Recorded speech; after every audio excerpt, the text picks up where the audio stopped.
Tomazini mandou aqui. E aí, rapaziada, na paz? Por que o cristianismo entrou forte em alguns continentes, mas não em outros, como Ásia e África? E por que o Deus cristão é o verdadeiro? O que o difere de Alá e Buda, por exemplo? Visto que as três religiões não podem estar corretas ao mesmo tempo. Concordo com ele. Bom, vamos por etapas. Eu acho que vou começar de trás para frente, tá bom?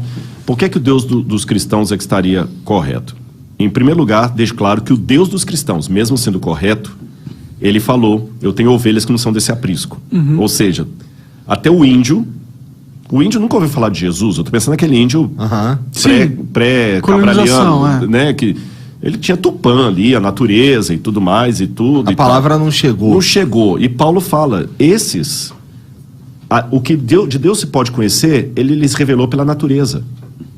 Deixa Deus, você está entendendo? Que Deus já está cuidando deles. E às vezes assim, no que ele conhecia de Deus, ele foi fiel, foi sincero. E é isso que Deus vai levar em conta. A Bíblia fala que Deus não julga a pessoa pelo seu tempo de ignorância. Isso é um ponto. Mas isto posto, o que ele me perguntou não foi bem isso. O que ele perguntou é, por que eu falo que esse Deus é verdadeiro e não Buda ou qualquer outro? O Buda, praticamente, ele foi tornado Deus, principalmente no budismo do antigo Ceilão, Sri Lanka, né? Mas o Buda nunca se proclamou Deus. O budismo é uma religião sem Deus. Por isso que o budismo era a única religião que Nietzsche ainda aplaudia. A única religião que Nietzsche aceitava era o budismo. E Freud também, apesar de ateu, ambos, tinha uma simpatia com o budismo. E muitos ateus gostam do budismo, que ele propõe uma espiritualidade sem Deus. Mas existem formas de budismo, e não está errado, que tornaram Buda um Deus. Uma estátua adorada, que é a coisa toda e tal. Mas como é que eu falo que é o Deus cristão e não qualquer outro aí? Pela forma. Lembra que eu falei aqui lá atrás na nossa conversa que nós temos uma necessidade antagônica de Deus, paradoxal? Porque ao mesmo tempo que eu preciso de um Deus todo-poderoso que criou tudo, existe um lado relacional meu que é um Deus pequeno. Vamos colocar em termos. Se Deus sabe todas as coisas, que graça tem contar uma piada para ele? Já sabe o final, né? Já sabe o final. Ele já sabe que você ia pensar em contar essa piada quando teu pai estava nascendo. Exatamente. Para que eu vou orar? Para que eu vou orar? Para ti. Porque para ele já sabe. Sim. Onde é que eu posso ir com ele se ele já está em toda parte? Como é que eu posso abraçá-lo se ele é infinito? Quer dizer, não existe como eu me relacionar com ele, mas eu preciso dele, porque ele é grandioso. Ao mesmo tempo que eu preciso desse Deus grandioso, que não tem uma criptonita que possa derrubá-lo, porque imagina, se eu falo com você assim, não, você perguntou, o que vai ser depois da volta de Jesus, o universo, a eternidade? Eu falei, tá, mas e se Deus tiver uma criptonita que pode matá-lo e ela cai na mão de um Lex Luthor doido da vida aí? Então eu não posso ter a garantia que esse Deus vai... E se ele mudar de ideia amanhã? E se ele se arrepender? Então eu tenho que acreditar num Deus que não possa arrepender, que não possa mudar de ideia, que não possa ser surpreendido, que não possa pisar na bola. Ou seja, um Deus que é justamente o oposto daquele que eu posso ter como íntimo. Mas quando eu estava lá na podridão do lago do Cevisa, eu queria um Deus que pudesse abraçar. Eu queria até mais. Eu queria um Deus até que pudesse sofrer. Porque... Com você, né? Comigo.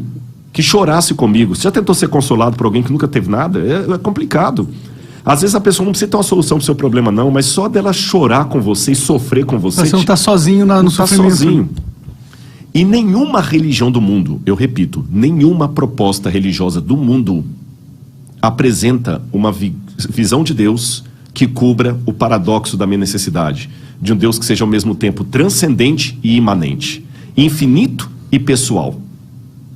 Nenhuma. E eu posso resumir todas as visões divinas que tem nas diferentes religiões do mundo em 4 ou 5 tipos. Você tem as animistas, que colocam poderes da natureza sobre Deus, mas é um Deus que nem pode ser amado. Ele pode ser barganhado. E eu preciso amar Deus. Você tem outras religiões politeístas, que na verdade são apenas uma deificação do ser humano. Você vai colocando Deus... E ele não te ama, ele faz trato com você. E é um Deus muito humano.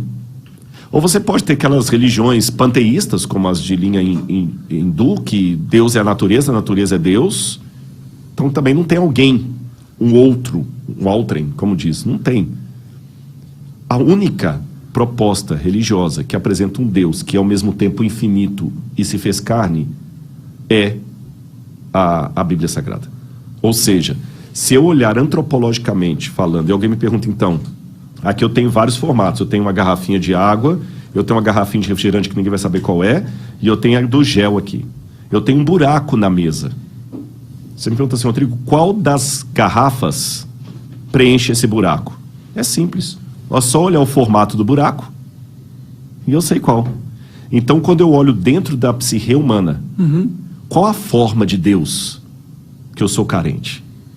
A única proposta é a do cristianismo.